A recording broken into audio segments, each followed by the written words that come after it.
First, I'd like to thank the organizing committee to provide us the opportunity to present our work today. I would like to report to you our recent progress in ultrasound-mediated gene delivery in large animal models. So sound operation is a method of gene delivery using ultrasound and microbubbles via cavitation mechanism. When microbubbles are exposed to ultrasound, it can oscillate stably at low pressure, or at higher pressure, it can burst violently. So both inertial and stable cavitation can disrupt the cell membrane and allow the transport of the plasmid or proteins to cross the vasculature to go into the extravascular space or into the cells. So ultrasound-mediated gene delivery, or UMGD, has been emerged recently to be an effective gene delivery method in to treat a variety of diseases. There has many facets of the advancement to treat many different types of diseases, targeting different tissues, especially the ones that's hard to access, including brain, bones, or many others. And our lab focused on gene delivery into the liver specifically.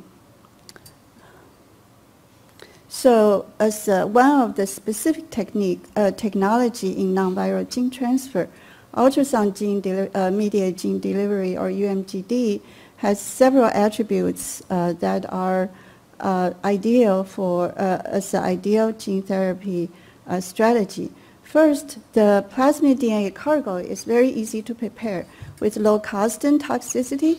Second, it can target gene transfer specifically to where the ultrasound applies, and it is pretty well tolerated.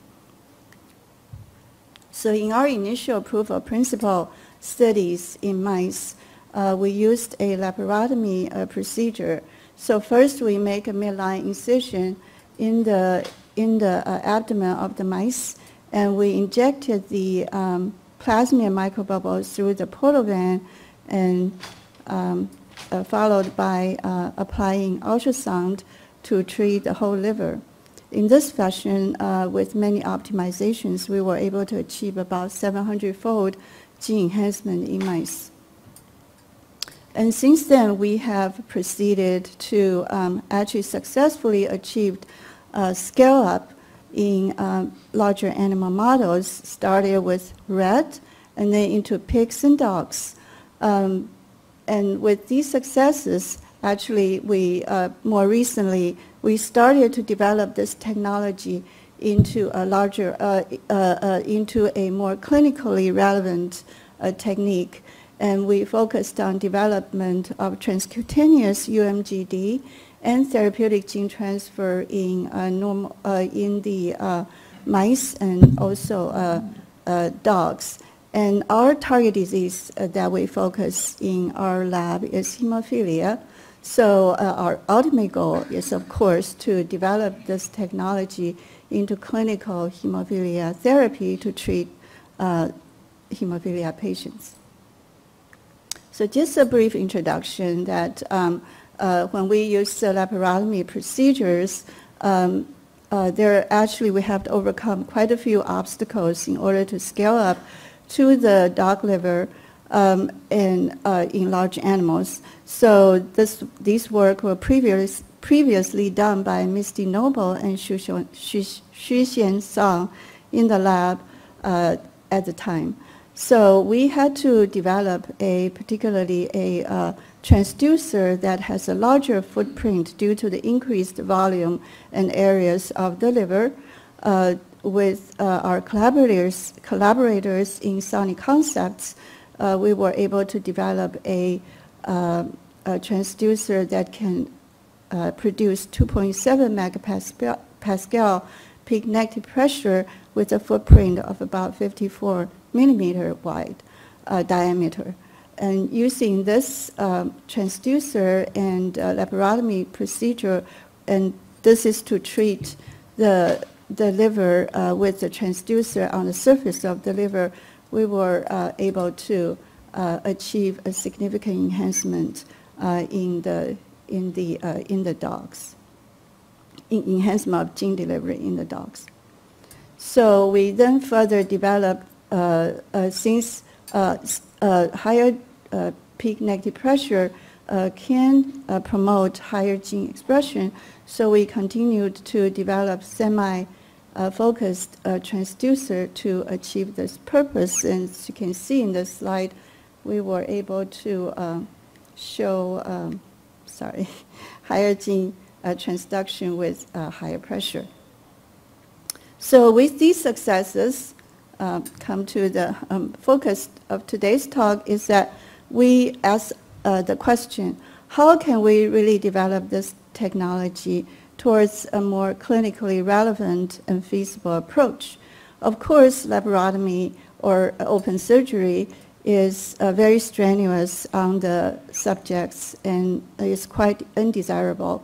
Therefore, we decided that we should, and we actually need to develop a non-invasive procedure to deliver and also retain the plasmid DNA and microbubbles in the target area.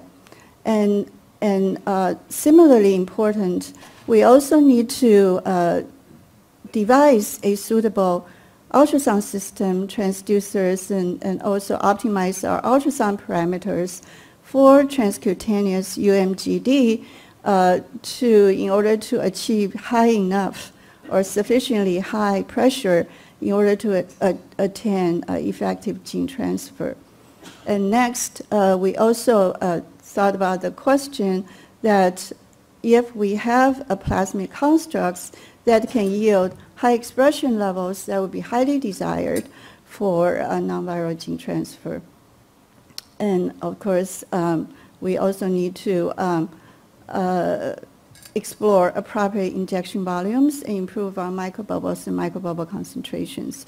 So these are the considerations that we had to include in developing the successful transcutaneous UMGD.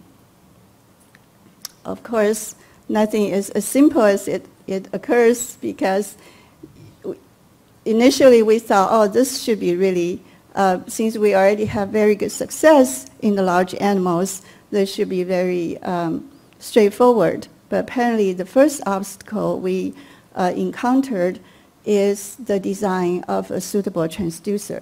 So this is because now we're treating the liver through the skin by a transcutaneous treatment. The ultrasound intensity is expected to decrease because there are several tissue layers between the skin and the liver. So as shown in the bottom figures by James Huron, that a simulation model, as you can see in the left, the higher intensity that we attend on the liver by the open surgery, by the laparotomy procedure, was significantly reduced when in a transcutaneous UMGD procedure. Therefore, we will need even higher pressure in order to achieve effective or higher output pressure from the transducer in order to achieve a effective gene transfer. Secondly, in order to achieve the higher pressure, we actually need a more focused transducer, and that could decrease the treatment volume and area, which is in contrary of what we would like to have is to treat a large area or volumes in large animals or eventually to humans. And potentially higher pressure also could induce higher damages. So these are the difficulties that we encounter. So we decided that before we proceed to the procedure, we really need to first looking at what kind of protocol we need in order to achieve this. So the first, we looked at many parameters. So we looked at our ultrasound protocol first in small animals, in mice. And we explored many parameters, and what we found is that the pulse duration apparently is one of the parameters that can really affect the gene transfection. By exploring a matrix showing the left panel of many combinations of pressure and pulse durations, very interestingly, what we found is that a series of parameters in this combinations of pulse duration and pressures falls actually within a energy curve between 1 joule and 10 joules.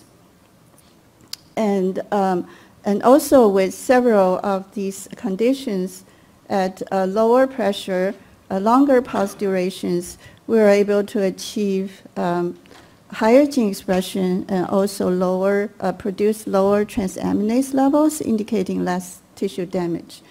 So this data indicates that we could overcome the requirement of the high pressure, which is actually one of the limitations that we encounter by the piezo material that's required to make the transducer, because you really cannot make a transducer that can produce very, very high pressures. So with this, we also confirmed these similar outcome in a pig model, because our goal is to treat large animals. So this was actually confirmed by increment of tenfold increment of the pulse durations. We were able to use or apply lower pressure. We actually can have lower pressure threshold to achieve an effective gene transfer. So I think at this point, it seems like we have a applicable or usable transducer that we can use in transcutaneous UMGD. So the next work is done by Dominic Chen in the lab, and he's a very good student. And together with the help of a radiologist, Fang Zhang, who's at the radiology department at University of Washington, they use the fluoroscopy method and devised a non-invasive transcutaneous UMGD. So this next step is to develop a non-invasive delivery method of the microbubbles and plasmid DNA into the target area in the liver. So what we did is that we, so they inserted the balloon catheter through the jugular vein and into a specific branch of the hepatic vein and then after deployment of the balloon catheter, the plasmid DNA and microbubble solution were infused into the through the hepatic vein into the target area of the liver. And in this fashion, actually, there's better retention of the microbubble and plasmid DNA into the target liver area. And following that, the ultrasound energy can be applied, or the acoustic energy can be applied through the skin, targeting on the surface of the abdomen and target the area where the microbubble and the plasmids are retained. So this slide shows that we could successfully insert our catheter into the left lateral lobe and right middle lobe. The left two figures are the fluoroscopy figures. And we also showed that pre-treatment, we can also use a diagnostic ultrasound after injection of the plasmid and microbubbles to show where the microbubble actually retains. And this is a good guidance for us to use for the therapeutic ultrasound, where the location and angle where the therapeutic ultrasound should be used to treat the area. And we also, so the right two figures also shows that after treatment, we can see that most of the microbubbles were destroyed by cavitation using the therapeutic ultrasound. So using these technologies or techniques that we developed, and then another, of course, this is a transducer that I was just talking about, that we actually develop for the transcutaneous UMGD, we develop a focused transducer shown on the right, the H114, that has a focus at 45 millimeter, can achieve about 10 megapascal pressure. So this is a very focused transducer, and on the left is the unfocused transducer that we used to as a comparison. That was an unfocused transducer, and compared to the H105 actually has a bigger footprint, and H114 has a very narrow footprint. However, H105 cannot produce very high pressures.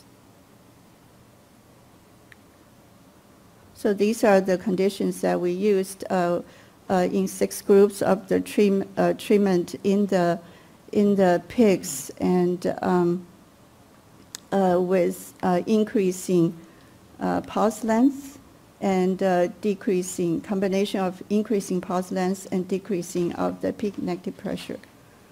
And we can see that we were able to achieve a pretty comparable. I think that's because there's one or the other is good, because you have lower pressure, but you have larger treatment area with H105, and with H114, you have lower pressure, but higher pressure, but the treatment area is small. Of course, we scan the transducer through the skin, but still the treatment energy would be decreased. So, but they all produced significant enhancement by transcutaneous application. So this just shows the distribution of these treated pig liver lobes, the distribution of the luciferase expression. They're in pretty restricted areas where targeted by the transducer applications, and they didn't produce very big any significant tissue damage on day 1 post-surgery or post-treatment as shown by the transaminase levels.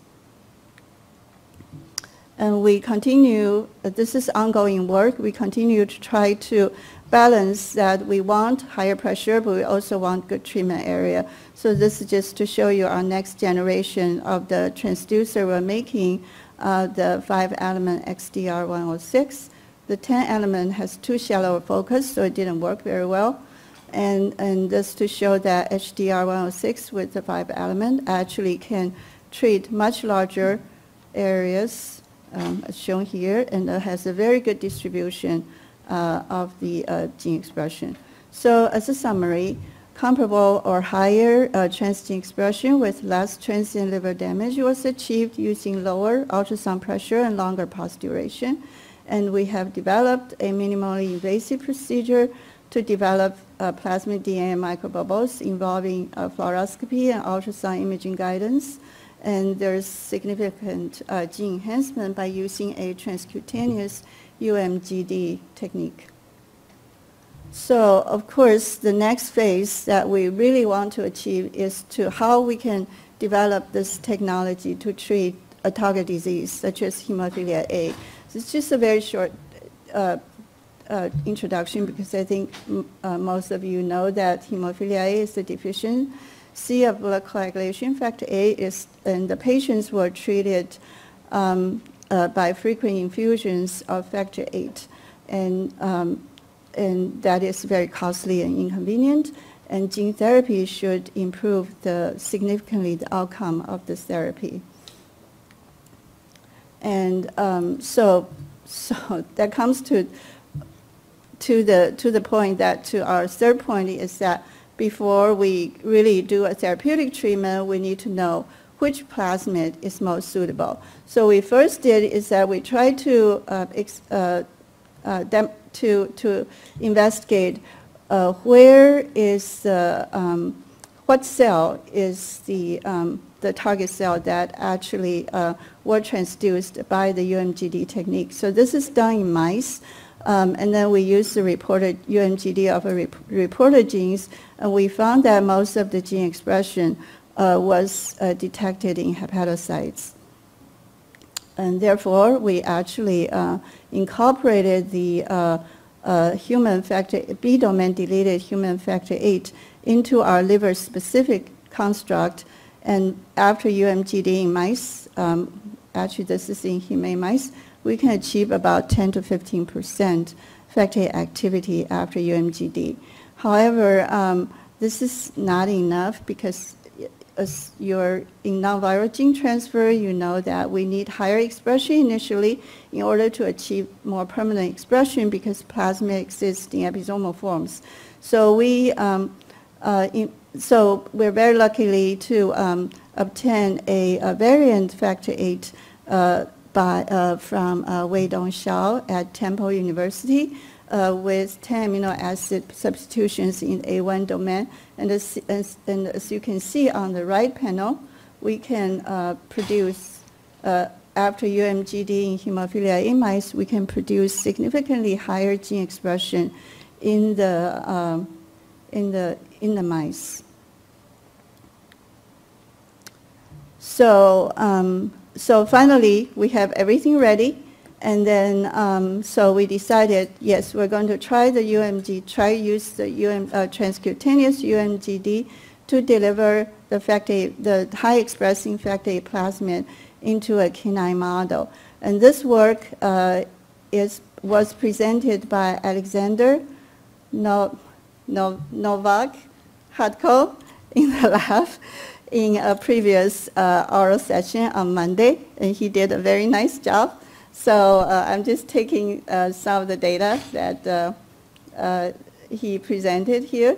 But this is our most recent work, and we're very excited on this results. So we opted to use transducer H114 because it consistently produced higher expression and lower tissue damage.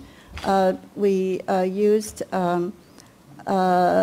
treatment time total treatment time is about 8 minutes, and we used the peak negative pressure at 4.6 megapascal in combination with 200 microsecond pulse duration. And on the right-hand side, you can see those are the fluoroscopy and ultrasound, diagnostic ultrasound imaging pictures.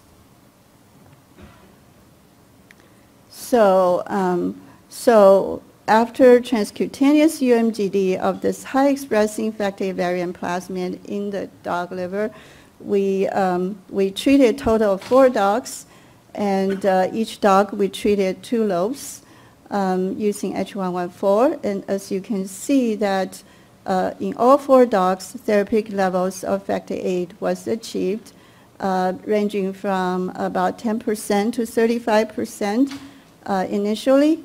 And except dog 1, which has a lower expression level initially, and the level dropped to undetectable in the later time points, all the other 3 dogs had persistent gene expression over the 2 months of the experimental period, ranging from about 1% to 10%.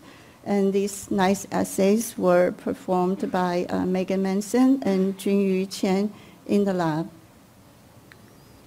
And Alexander Novak Katho then performed studies to look at the distribution of plasmid DNA vectors in the liver lobe. And as you can see from the right panel, that in untreated lobes, there's no plasmid vector copies. in comparison, there's some quite a bit of distribution. Quite a bit of distribution of gene expression in the targeted treated lobes. And this is kind of quite interesting because there's a broad band of the distribution that shows that it's probably from scanning of the narrow beam H114 transducer for the treatment. And we also checked on the whole blood chemistry, shows that there's really not much damage shown in the liver, and histology analysis also showed at the end of the experiment there's no liver damage detected. So these results demonstrate that in vivo UMGD can be translated to a safe and effective clinical protocol to treat hemophilia A. And we are continue to perform these studies in hemophilia A dogs and hopefully eventually to clinical trial. So lastly, I really like to acknowledge my current member in the lab and also the previous members in my lab who have contributed significantly in the study. And I also like to thank all the collaborators from various institutes and the grant support from NIH. Thank you very much.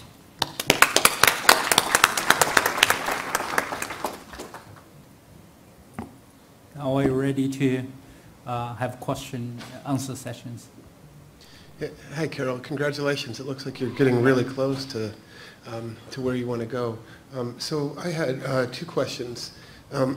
First, have you looked, excuse me, have you looked at biodistribution of your vector in non-target tissues, just to make sure it's not being taken up somewhere else? And the second question I had was, with an 8-minute of treatment, if you've achieved hemostasis where you deliver your material, it seems like your bubbles should be gone within milliseconds or seconds. Why treat for so long? These are very good questions. Let me answer the second one first, and I'll go to the first one. So we actually inserted a balloon catheter into the hepatic vein.